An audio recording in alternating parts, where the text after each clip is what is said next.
Ooh, you, God, man. Welcome to Sick and Tired Podcast. I'm Dr. JanBell, and once again, I'm very happy that you have joined us today. The topic is the church and divorce. As you have heard me talk before about divorce and how we as women are now getting divorces at a later stage in our lives. But this whole podcast is about having raw conversations with women, and also from our raw conversations, we're hoping to empower women to live in their life's transition and begin to do their healing journey. So how does that happen? We're hoping that with our conversations, you will get something from it to just help you along the way. So we're glad that you're here. So tonight we're going to talk about the church and divorce.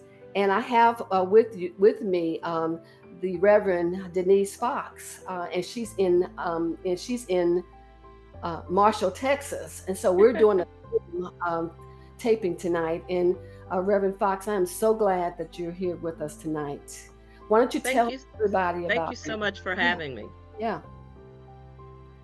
Go ahead and So tell. I'm Denise Fox. I am a native of Marshall, Texas, where I reside now. I've been here for the last 5 years. I was a resident of the Dallas-Fort Worth area for more than 40 years, worked and raised a family and all of that stuff for 40 years. And then in the transition, which we'll talk about, of experiencing divorce, I had the opportunity to move back to Marshall. And so I took that opportunity, and it has been a continuance of the healing for me. So I'm glad that I had that opportunity.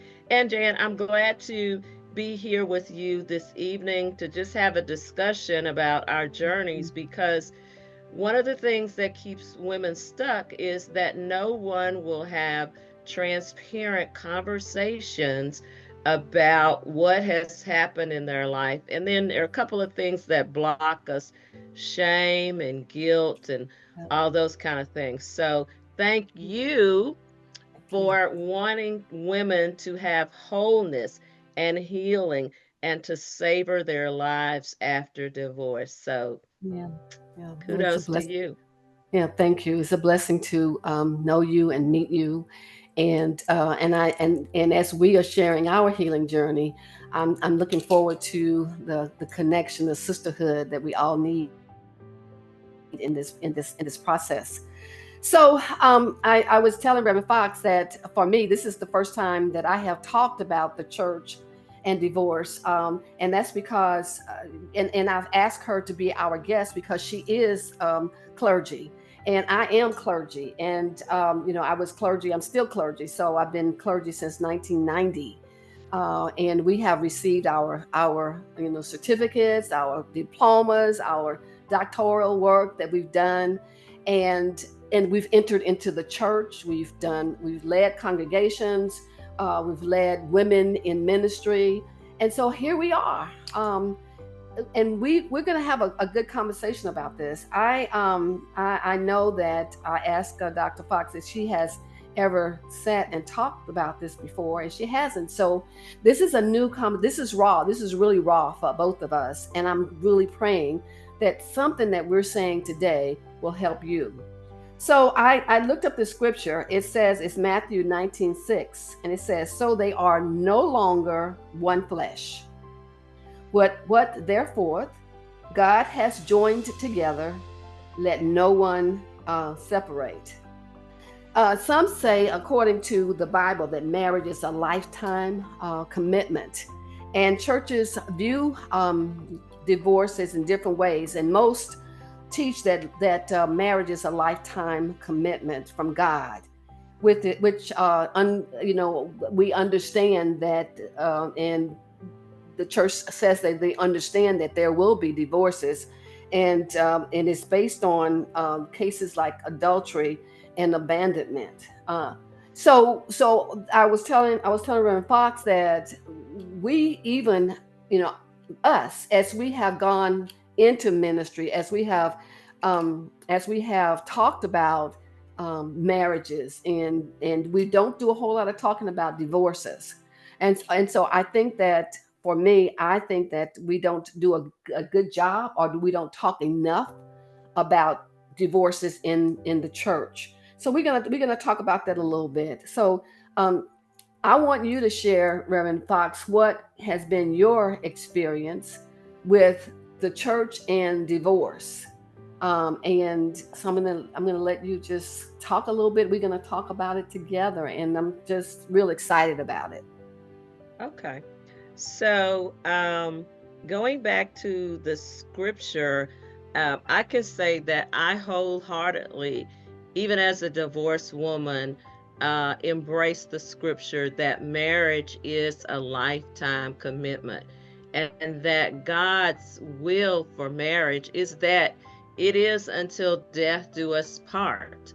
Um, at the same time, we know that because of human frailty and things that happen, that we find ourselves, people find themselves within the church at large, and within clergy, find themselves faced with divorce. And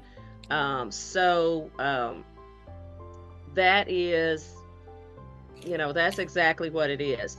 I will Yeah, say that one of my life goals was not to be divorced. I don't have a lot of goals, but that was really high on my list. And it was high because my parents divorced. And so I grew up. Uh, I didn't have a bad upbringing, but I grew up as a stepchild on both sides because both of my parents remarried. And so one of my things was I really wanted to break that generational thing. yeah. Um, so that's just an aside by me. At Hmm. the same time, so it took me a long time, even after God specifically saying to me, because I asked, "What am I supposed to do here?" It took me a long time to move forward into divorce. I'm talking years. It took me years to do it because it was just something that I didn't want, and there were all kinds of reasons, especially because when I divorced, I was an active clergy. I was working on a staff, and so. And I had worked in marriage ministry, of all things, worked in pre-marriage ministry with my then husband, and just had a lot of successes with couples. And so, quite honestly, it was, are the people gonna think I was fake? What are and it you do? What are the people gonna think? And not only what are the people gonna think, but what's gonna happen with couples who are struggling? I Yeah, think that really tore at my heart. It's like, what are the couples gonna think? What are they gonna feel? How are they gonna respond? And they're already struggling.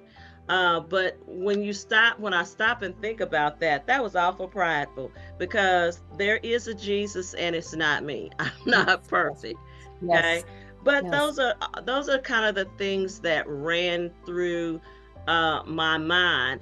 So Hmm. on one hand, I had God specifically giving me instructions that divorce was going to be the route, that's what was going to happen. And then on the other side, you had me kind of kicking up against this.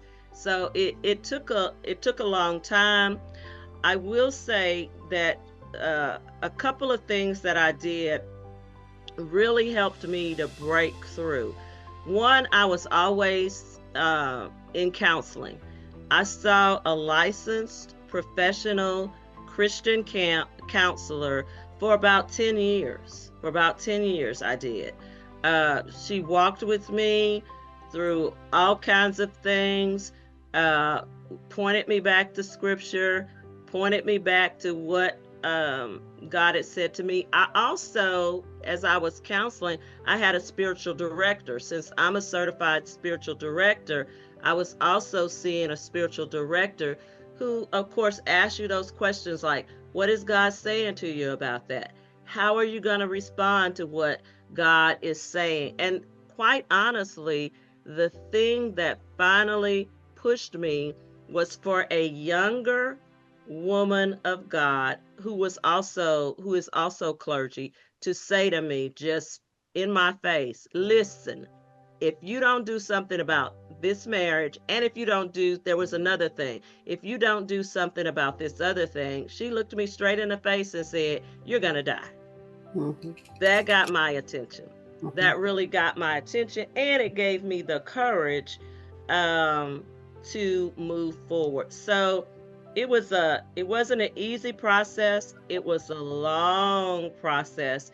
And then once I made the decision, the other thing that I did that I know helped me was then I joined a support group. There is a program called Divorce Care. And so I was still in Dallas, so I had access to other churches. So I went to divorce care at another large church that had that program where nobody knew me and nobody cared that I was clergy. And you could stay in the class continuously. So I did a couple of seasons of that. And just being supported by that group helped me through the process of actual divorce and toward healing. So that's kind of it in a nutshell Yeah, of the yeah, journey. yeah. And we have a lot in common because I think that that's the same thing for me. It took a long time, and I also grew up in the generation where parents were a lot of the adults that I knew, they were together, but some of them were there for whatever reason. They Right, and they right. stayed together because that's what they were told and that's what they needed to do. And I also believe that the women now, our the women that we know and the women that are coming even behind us are not as afraid to take the steps that our parents could not take. I wanted to be married too. I wanted to be married forever. Forever and Yeah, ever. forever. And I'm like you.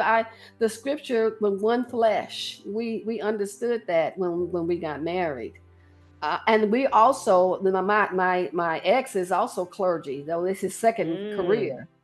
And we mm-hmm. had a very successful married couples ministry. Not Absolutely. only at the churches that we were at, but we went to Denton and all these places, and we began um, the journey of married couples. We always said, and it was very successful. And I think that it was successful because we sat down every time that we had an argument, or every time we disagreed, or when we disagreed, we sat down and we wrote a study about it and shared it with the couples. And they're saying, "Oh man, this is good because this is the same thing that's going on in my life." And Exactly.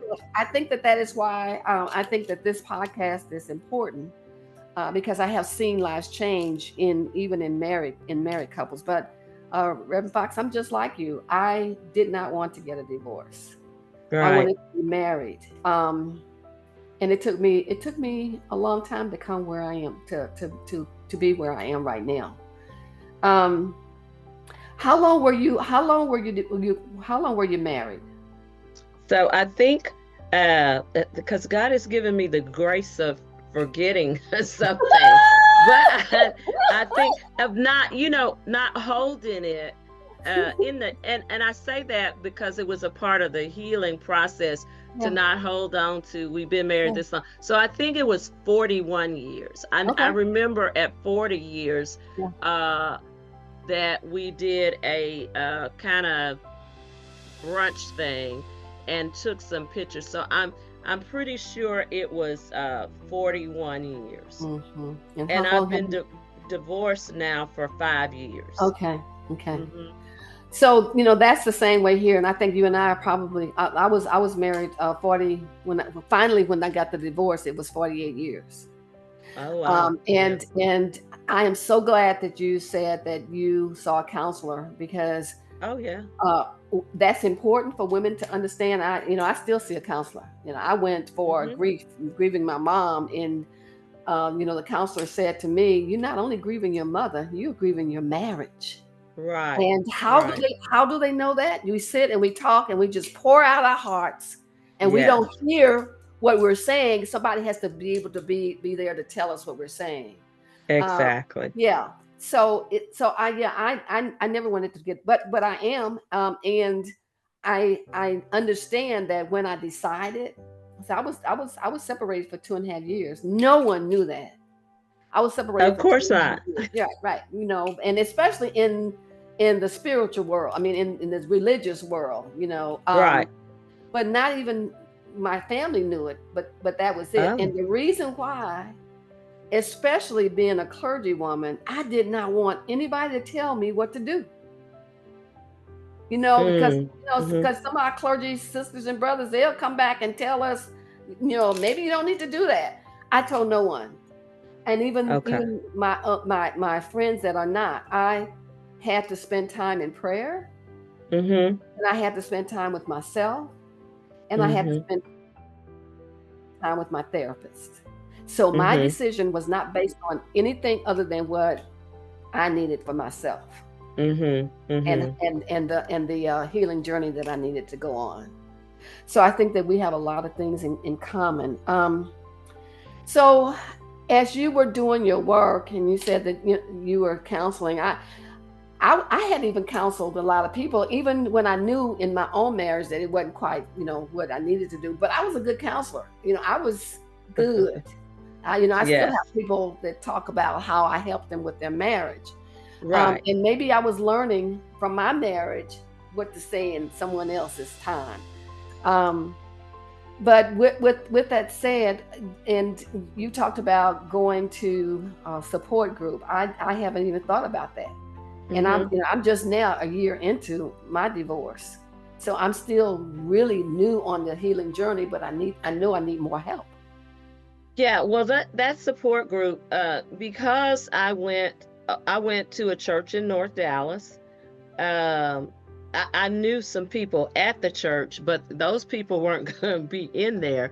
But I felt I had a connection to that church. That was the first thing. I had a connection to that church.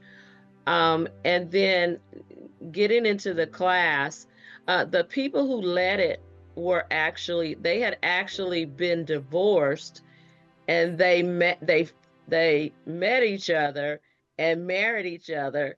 And so then they had a passion for helping people as they made decisions. And in the class, what's interesting is it's people who are separated, people who are divorced, people who are in the process of divorcing. And it's, of course, a standardized sort of curriculum, but you get to tell your stories. The most powerful thing is that you get to listen to the stories of other people, which kind of make you go like, "Oh well." At least for me, it was like, Yes, "Oh, oh right, well, right, oh, right. But yeah, yes, okay, yes, that's what you're doing, yes, yes, okay." right, Like, ooh, it was. right. I was just was Yeah, like, yeah, "Oh, I don't."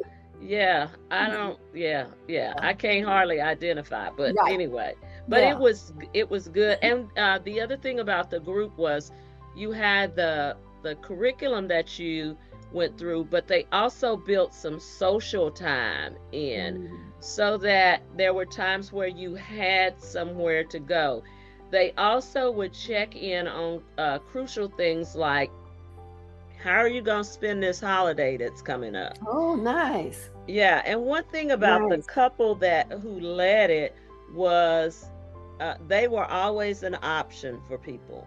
They made it clear, uh, you no, you're not gonna sit in that apartment during this holiday. Come over to our house from 2 to 5, or something like that, or another suggestion. Mhm. So, and what that did was to help you to start to build new community in some ways. Yeah. When I was in it, I lived over in the Bishop Arts area. And Oh, so there were 3 or 4 other women in that class. So we might ride together. or we might decide, okay, let's meet at one of the restaurants up in Bishop Arts and have dinner. So, or just, hey, I'm calling just to see how you're doing. Hey, you want to go for a walk around the lake? So, those were some of the practical benefits of being in that group. And like I said, I didn't know the people from Adam. Mm-hmm. Mm-hmm. Mm-hmm. But because we had this same kind of dynamic going on, we were able to build community. And it wasn't, the other thing I appreciated was it wasn't constant negativity about your ex spouse or your ex Yeah. spouse to be. It wasn't that at all. So it was more about, let's take care of you, you take care of you, what are you thinking about doing now? So a very supportive kind Very of supportive group sounds community. like. Very Hmm. supportive. Very supportive, Very very supportive. supportive.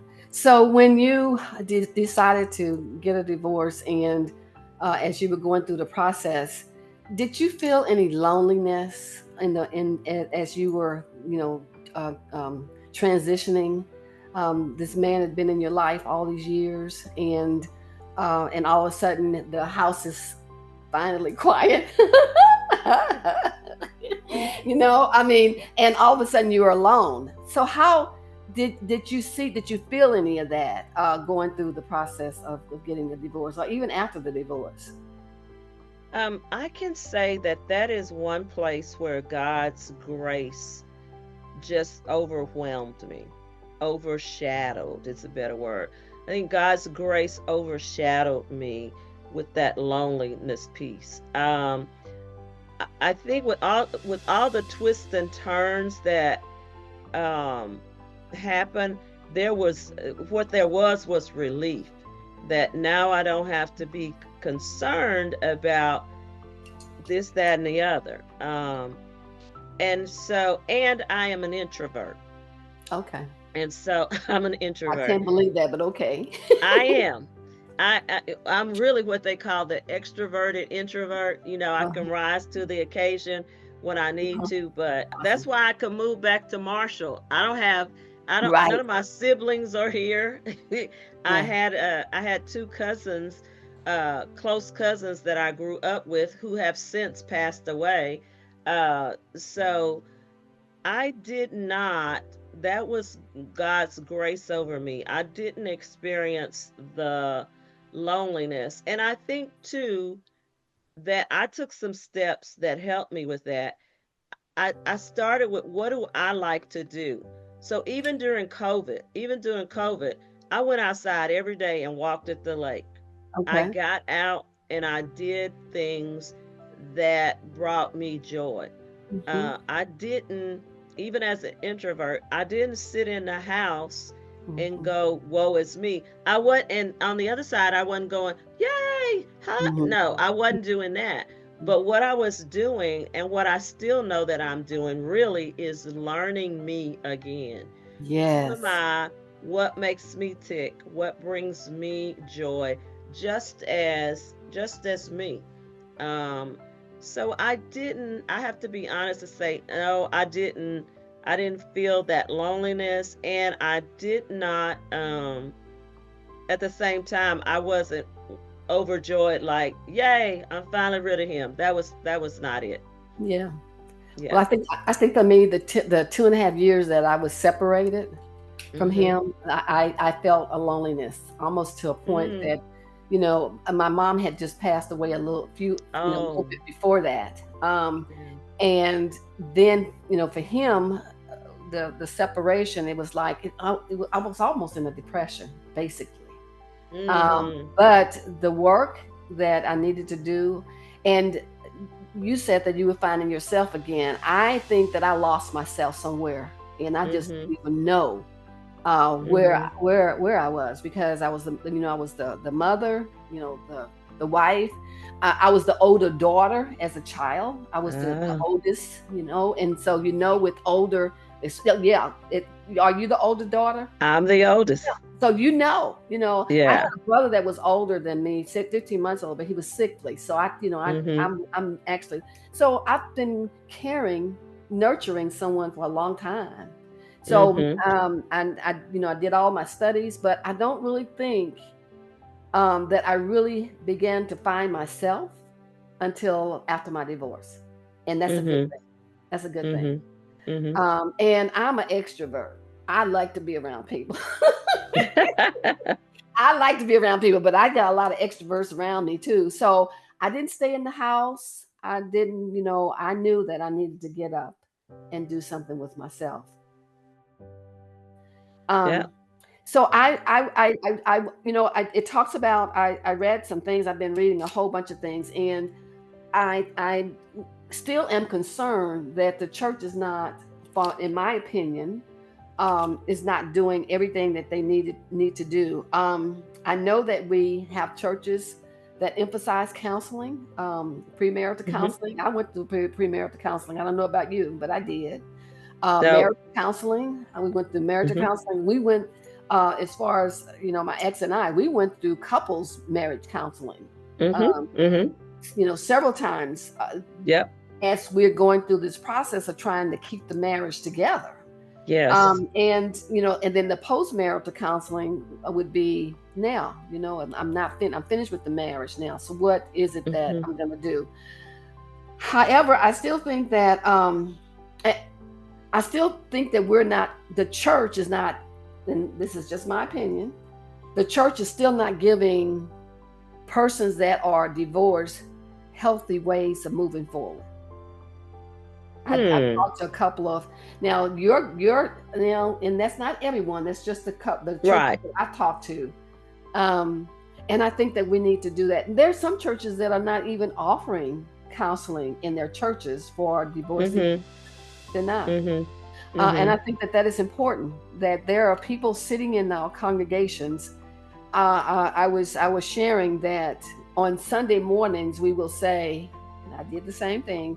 Hey, birthday. Who's having a birthday today? Stand up, stand up. And we just clap our hands, and well, how about a wedding anniversary? Stand up. And we go through all of the different ones that have that day or that week or that month had a wedding anniversary.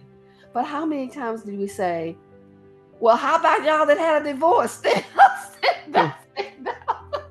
Of course, Yeah, we don't I do that. think that's a little bit much for Oh the yeah, church. yeah. The Yeah. churches are not, and of course, maybe we don't do it that way. Maybe we make sure that there are ministries, Yes. that are positive ministries that maybe we don't say it in the church, but they know that they can go here to get that. Right.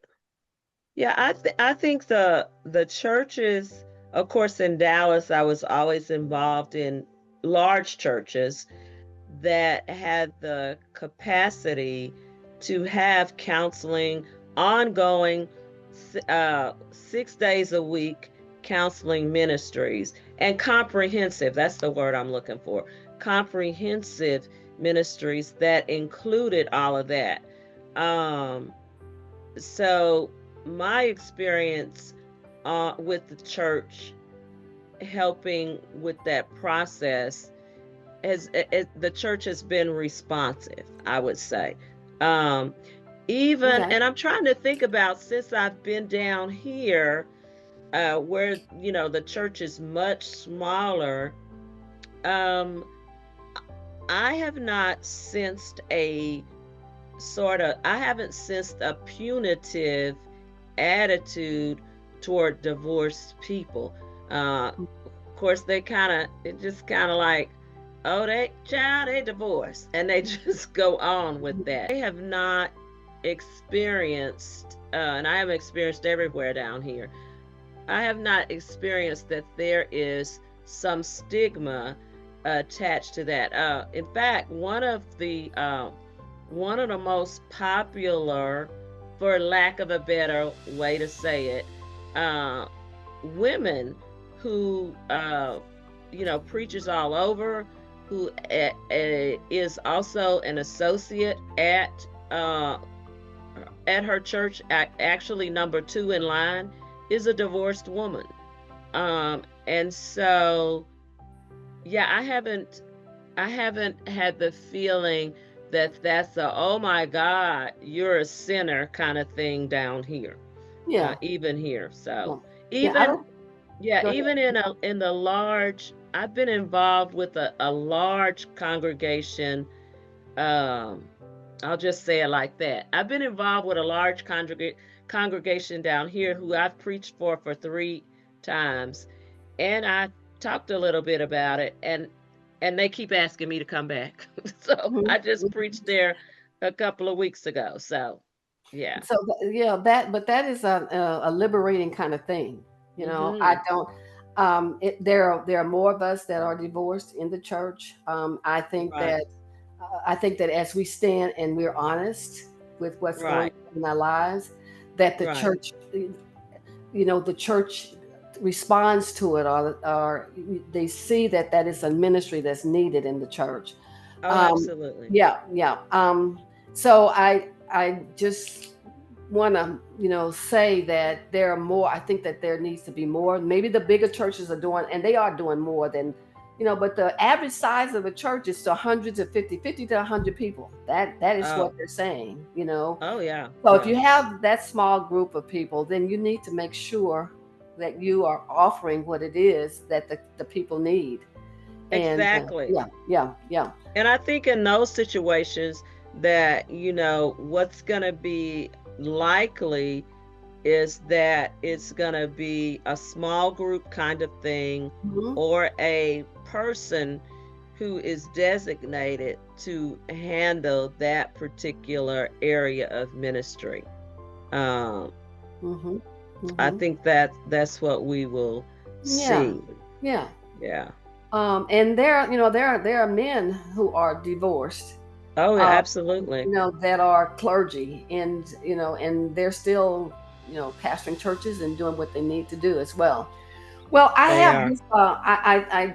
I've been doing some reading, and this one thing I wanted to share with you. I want to see what you thought. It says it talks about the pastoral care. Excuse me, support groups and the churches supporting the divorce and all that. But then it says, however, there's a stigma, a culture of silence surrounding marital struggles Mm. and divorces that can make it difficult for persons to seek help from their church. How do you feel about that? I think there's a lot of truth to that. And what I know about what has to happen for that to be dealt with is that it has to come from the pulpit. It has to come from the leader who says, you know, we don't want it to be a part of life, but divorce is a part of life for people. They are still Christians. So, how do we respond to that? I think the pastor has to set the tone for the church's response to that. It's a part of shepherding. It It is. really is. It's a part of shepherding the people because, even people, we've said it tonight. We're divorced. We want to be divorced. And so there are people sitting in the pews who are divorced, who don't want to be divorced, but that's the reality. No matter who divorced who, that's the reality. And I think for the stigma and clear understanding to come out of that is that the pastor has to set the tone for Yeah, that. yeah.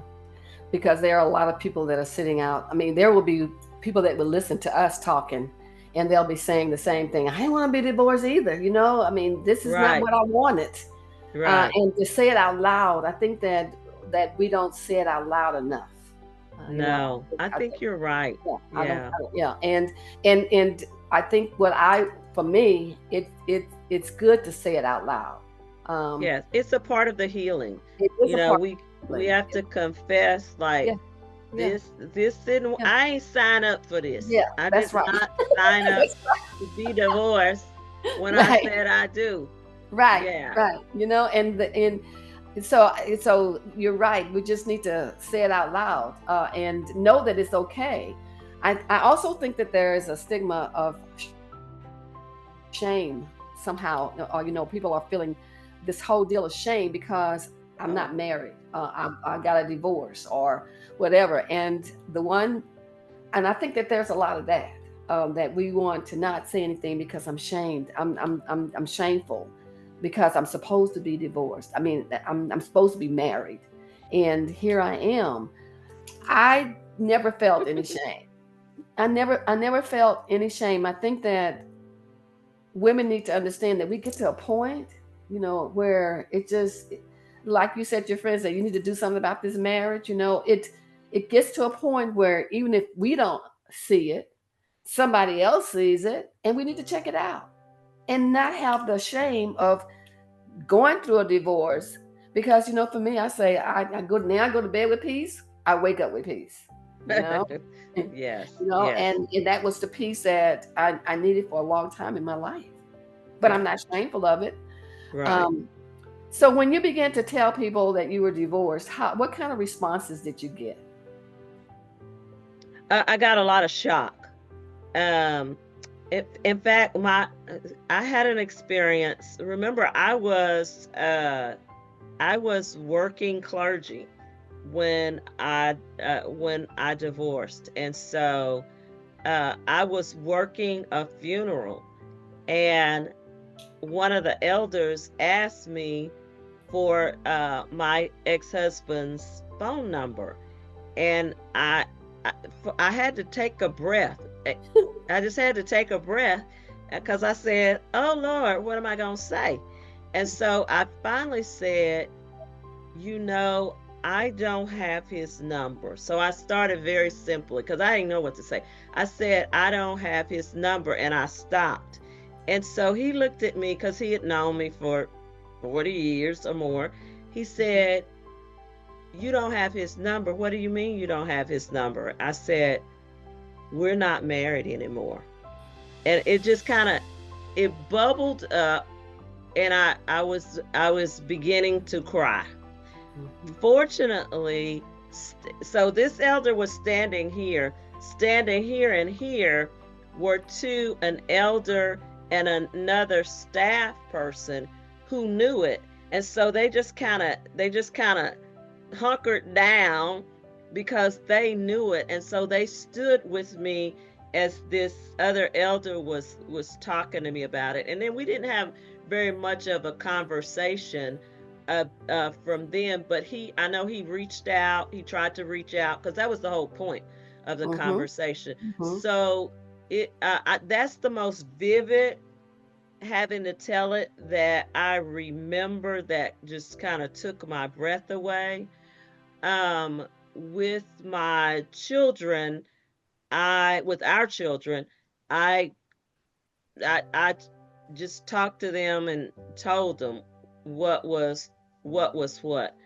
Um, and so those are the only ones that I really vividly remember that I had a response to. Yeah. Um, and I think people helped me out. I just believe that, because not a lot of people came up to me and said so and so and so and so. Um, so that's how that time felt. Yeah. Um, Yeah. Well, I've told a couple of people, and I had one friend I told, and she says, "Girl," she says, "you've been going through a separation, and divorce. You never looked like it." She says, "I'm surprised. You never looked like it. Every time I saw you, you." I said, "Yeah. I mean, what was I gonna do? Put on my robe and put ashes on me and yeah, do and whatever." rent your clothes. Yes, yes. Yeah, I think that yeah, when we decide to do it, we've gone through all of those stages of, what will happen, and now it's time for me to think about me. You know. yeah. I So yeah. remember, I remember though, just to share something, I was getting ready to preach at this church that I preached at a couple of weeks ago. And anyway, I started my introduction about talking about what a year 2018 was, and for lots of reasons. My mother died in 2018. Um, so a bunch of stuff happened in 2018, but and the disintegration of my marriage escalated in Okay. 2018. It was already coming apart, but it just kind of, the gas was on in 2018. And so as I worked on that, I said, God, let me make sure that I'm authentic in that. I'm a journaler, so I have lots of journals. So I said, let me find my 2018 journal. And I remember thinking it's either in my nightstand, I don't know why it's in my nightstand, or it's in this box of journals that I have. And so I went to the nightstand first, and sure enough, there it was. But this is what I found. There was one entry, and then the next entry was 21 days of prayer, and it was for my ex-spouse. And I read through those 21 days of prayer, and I was just like, oh my goodness, oh my goodness. And each prayer, what was astonishing to me was that each prayer began with the same statement. And the statement was, Lord, what are we praying for him today? And I would pause. Now that I looked at that, I know that I would pause to listen to what God had to say and then journal it out. And when I finished reading through those 21 days, I said, there was my clearing right there. Yeah. There was my clearing, even though God had spoken to Yeah. me 6 years earlier. Mm-hmm. But that prayer journey, and that prayer journey being initiated and driven by God, really, now looking at it in 2025, I knew, oh, that's where I really got clear. That's where I really got released. But it was still 2 years before Oh, I yeah. got the Yeah. divorce. Yeah. So, well, Yeah. before the divorce was final. So, Yeah. I I've been journaling too, and been journaling a long time.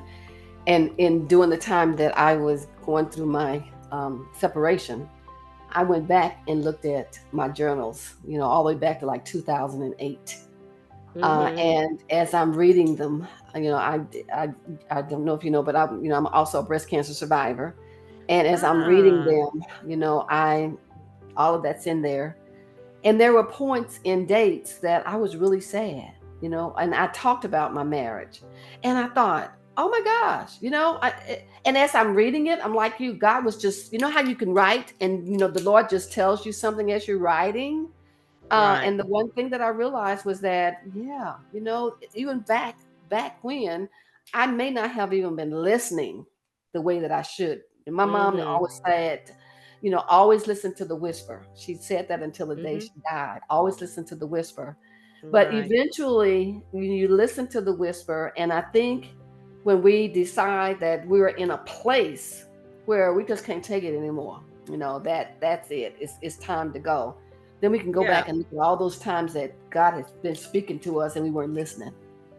Yeah, I think our point is here that we have to make sure that we do, for lack of a better way of saying it, we do our due diligence with Yes. God.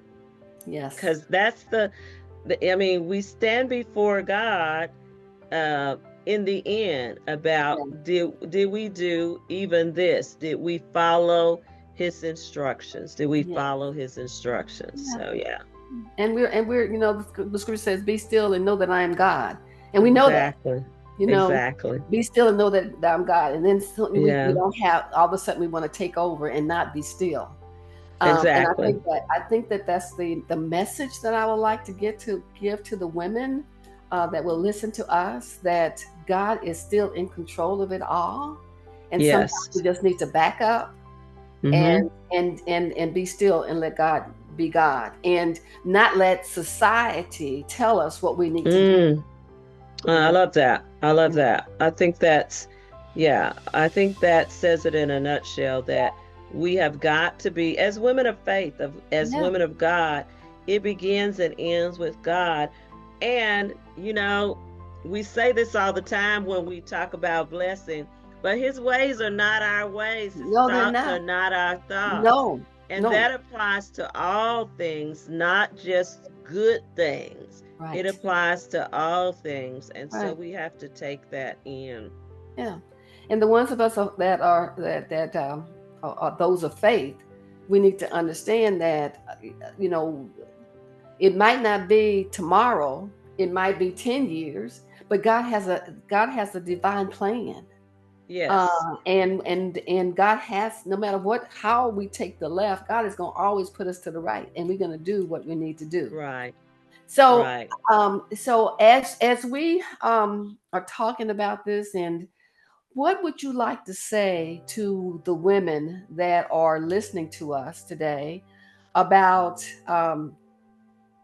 their healing journey? How can we empower women that we're talking today, that will be listening to us? How What words can you give those women of empowerment to let them know that the journey, the healing journey, is before them? Hmm. First and foremost, I would say what we just said, you have to get still enough to listen to God. On the practical side, I would say you got a journal, that you need to have a record, because we forget, we're finite. And that record, sometimes, there are people who are artistic. So it may not be words, it may be that you are drawing pictures that express how you feel today or whatever. It may be paintings, but you need to have a consistent time where you're sitting with God and there is a visible thing that you can point to about your time. Even if, it's something in nature. Let me tell you that one of the ways that God talked to me was through this tree that was at White Rock Lake. Believe it or not, when I first saw that tree was split in half. God said, "Yep, this is what it looks like." And then as I watched the tree died on one side, and then the tree got cut down, and then the tree was just gone. Now, the weird thing about the tree was it sat right on the bank of the water. It Water. was it was next to the water. And if I go there now, I don't think I can find it because there's no evidence of that Mhm. tree. There's no evidence. So I would say you got to have some kind of record as God speaks to you, even if you talk it out, if you talk out your journals. There are all kind of ways to do it because some people are simply not going to write. That's why I'm offering these other things. Mhm. And then I would say, um, ask God for a community. I Mhm. don't think, especially for me, I could not have gone this process alone. Um, so ask God for a community, and community could be one person. Some of us are not gonna, you don't want everybody in your business. Right. Ask God for the people. Let God show you the people who are gonna go the journey with you. And like in my case, it may not even be people that you know Hmm. are going to go part of the journey with you. I think it's so important to do those two things and then take courage with what God tells you to do. Take courage. And that's another reason I think it's important to have community, because it ought to be a place where you can share and say, I'm scared to take this step. Hmm. Community can help you. The right kind of community can help you to take the step that you need. And that's what I think, because God created us to be in community for all things, y'all. We sometimes get it about church and a group of Bible study, hallelujah. But yeah, and when stuff is happening in your life, you need community. I think it's been my experience that you need community to go alongside of you. So get with God, ask God for your community, and then be honest with your community, and so that you can move forward. Yeah. That's what I would say.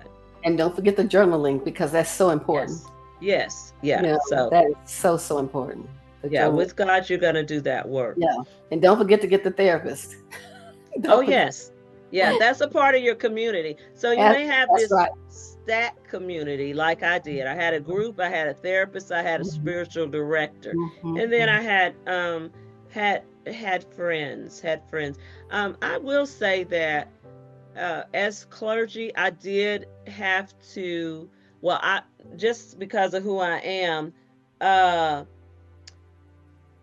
I shared with the people that I reported to, clean up to mhm, the senior pastor, mhm, and that provided uh, a level of support too.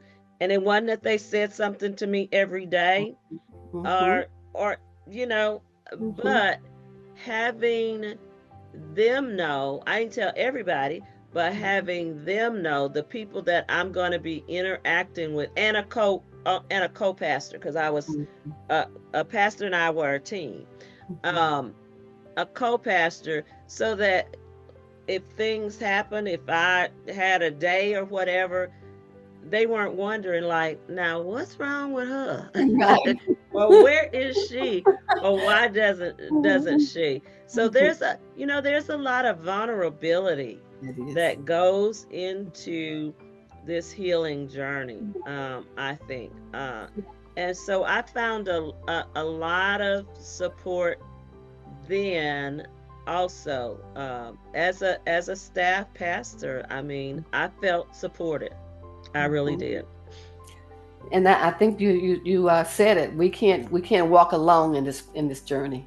Right, We have to have people that we trust, right. with the journey that we're going on, and that's important.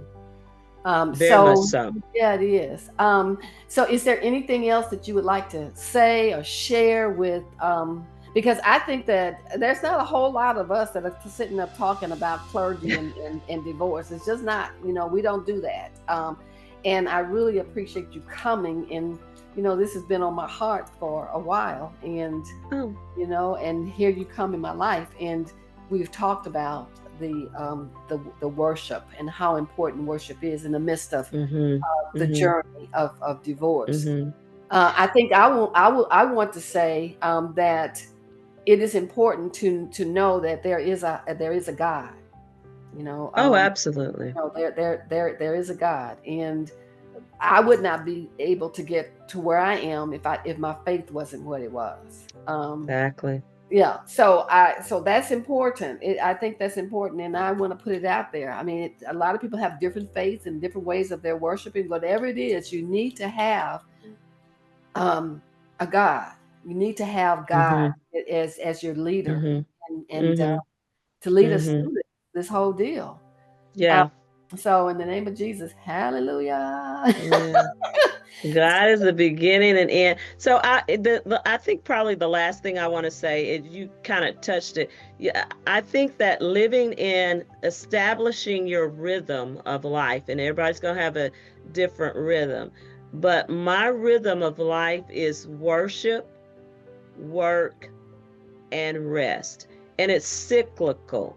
And so it begins with worship, and that is not just corporate worship, not just me showing up at church, but me showing up in my worship room here, meeting God with my Bible or with devotional, with pen, hearing what God has to say, and then adding to that corporate worship. You need Yeah, both. You need personal worship and corporate worship. And then out of that, I have the ability to go and do the work that I'm doing. Right now, I'm teaching sixth, seventh, and eighth graders. Lord hmm have hmm mercy. Mercy, yeah. Lord. I keep doing this. I keep quitting and keep And going going back, back. huh? Yes. So That's another and so ministry. then what we have is we have work. And then from our work, which we need to rest, which includes play and recreation. And this is the place sometimes that, especially if we're going through divorce or whatever life transition, this Yes. is, or just living at a hectic pace. This is the one we neglect, is the rest. and we need that rest. We need that rest, whether it's it's resting our body, resting our soul, resting our mind, and play. Rest and play sort of go together. And so, how do you play? Do you know what you like? Last Saturday was such a busy Saturday. I had uh, a brunch to go to, then I had a surprise birthday celebration to go to, and so I said to myself, "Oh, I won't I won't go to the symphony tonight. I'm tired and the time is off." And I thought, "No, you're going to go because you enjoy that. Yeah. And that is going to be restful for you. It's going to be beautiful. They're playing the romantic compositions by Schubert." And Mhm. so I went Mhm. to the symphony Saturday night by myself. I get Mhm. there, and two young women from my small group at Wiley University are there. I was like, "Yay, Really, what y'all really. doing?" So, Yeah. just to be able to play. And so then Sunday, I'm at worship. Yeah. Sunday, I'm at corporate Mhm. worship again, Mhm. enjoying it. I've worshiped before I got there some. And so that cycle. So you got to have a cycle, I believe, in which you live so that you don't find yourself just sitting around moping. What am I going to do? You got to know. Okay. And you got to know when you find yourself feeling out of sorts, why am I feeling this way? Well, I'm feeling this way because I haven't worshiped. I'm feeling this way because I haven't rested. I haven't done anything that I really enjoy in a long time. Yeah. So that's been real helpful to me to keep myself on track. Yeah, that's good. That's good. And our prayer life is important. You know, our Yes. prayer life is very, very important. I think that we have talked about specifically women in the church and the divorces. And I want to say to you, you brought it up, and it's very good. I'm glad you did. That this is just part of what we're going to talk about, the divorces. And I started with the series on divorce because that's where I am. But we're going Right. to do self care. We're going to do, mental health. We're going to do all of those things because there are more conversations to have so that we can Exactly. move on in our journey of healing and empowering women to do what they need to Exactly. do and let them feel. I want women to feel good about just being honest with ourselves. Sometimes we just Exactly. do that, and because we can't be Exactly. honest with ourselves and the work that we need to do to move forward, then the rest of the world, we're not honest with the rest of the world, and we stay stuck. Exactly. We stay Exactly. stuck. So our conversation today has been very rewarding. I appreciate you so much. I'm looking forward to having more conversation with you, and maybe we can get a church and they have both of us preach at the same time. And I'm telling you, they'll have people joining the church. I'm telling you, Reverend, they'll have people join the church because I think that we are at a place in our lives that we're allowing the Spirit to do what the Spirit needs to do. And I don't know if that's wisdom, after all these years, wisdom, but I'll take it however it is. We'll do it. Exactly. And we will Exactly. make sure that women know that they're wanted, they're needed, and their worth is the self worth is important as we move forward, and they are valued as they move forward. So thank you very much for My being here and sharing this time with me. And for all the ladies that are listening to us, I hope that you'll, and write your questions down or a response so that we can get back together and talk about those questions that you might have, and we can answer those for you. So now, as we begin to conclude this time, we thank you again for being a part of the Sick and Tired podcast. You have Dr. Jan Bell along with Reverend Denise Foxx. Be careful, love you, and remember, we're on this journey together. Thank you. Absolutely. Thank you. Thank you. Ooh, you, God, man. Introducing Dr. Jan, speaker, healing coach, podcast leader, educator, DrJanBell, the advocate for the sick and tired.